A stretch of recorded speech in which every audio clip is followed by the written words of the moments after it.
vamos a comentar algunos cuantos errores que nos terminan costando muy caro a la hora de tomar decisiones financieras. Primero, no saber diferenciar entre asesoría y venta. Es muy diferente cuando alguien te está asesorando a cuando alguien te está vendiendo algo.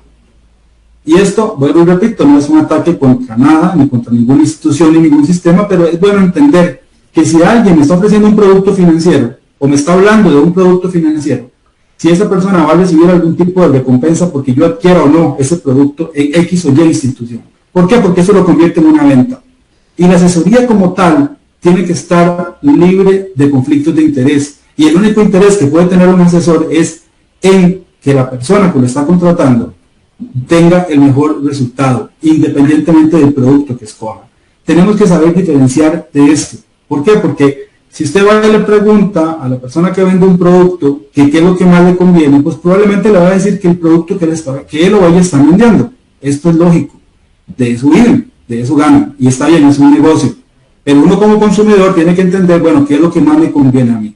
Entonces, el saber diferenciar entre si me están asesorando o me están vendiendo, les va a dar mucha más certeza de tomar mejores decisiones. El tomar productos financieros sin la correcta asesoría suele ser muy, muy caro. Usted va a sacar, por ejemplo, un crédito de vivienda, que generalmente suele ser una de las principales, si no la principal decisión financiera que tomamos en la vida, y generalmente es bastante dinero, los plazos son largos, se termina siendo una buena carga financiera.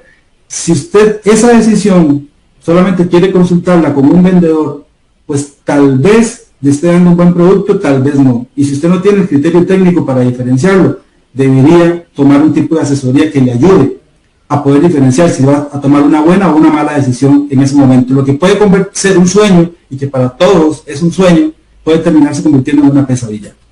No comprender bien los términos y aún así firmar. Esto pasa muchísimo. Toda la transacción financiera importante está llena de temas legales, de temas, de términos legales que tal vez no entendemos, de términos financieros que tal vez no entendemos y no pedimos que nos los expliquen.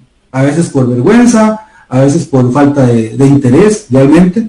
Y si no pedimos que nos los expliquen, podemos estar firmando cosas que después van a tener un perjuicio para nosotros, como cambio en las tasas de interés, cambio en las condiciones de financiamiento que nos están dando. Entonces, preguntemos, de verdad, el no comprender bien y firmar es un gran error. Y por último, en estos errores que pueden costar muy caros, pues dejar que la manipulación, que la emoción nos ciegue a la hora de las consecuencias a largo plazo. De ver solamente la recompensa que voy a tener en el momento, esa inmediatez, que de esto vamos a hablar más adelante, y no ver lo que realmente me va a terminar costando o en el compromiso financiero que voy a estar cayendo en los próximos meses y años, si realmente lo voy a poder sostener y cuánto me va a terminar costando. ¿Es fácil? No, no es fácil. Yo no voy a decir que es fácil. ¿Por qué? Les digo, ya vieron ustedes lo que se invierte para que esto sea cada vez más efectivo para quienes quieren vender. Pero hay que estar alerta, hay que estar atento y siempre tomar un segundo antes, preguntar, cuestionarnos si ese paso que vamos a dar a nivel financiero viene a aportarnos algo realmente a nuestra vida o más bien nos va a quitar paz, nos va a robar el sueño y nos va a terminar perjudicando nuestra salud.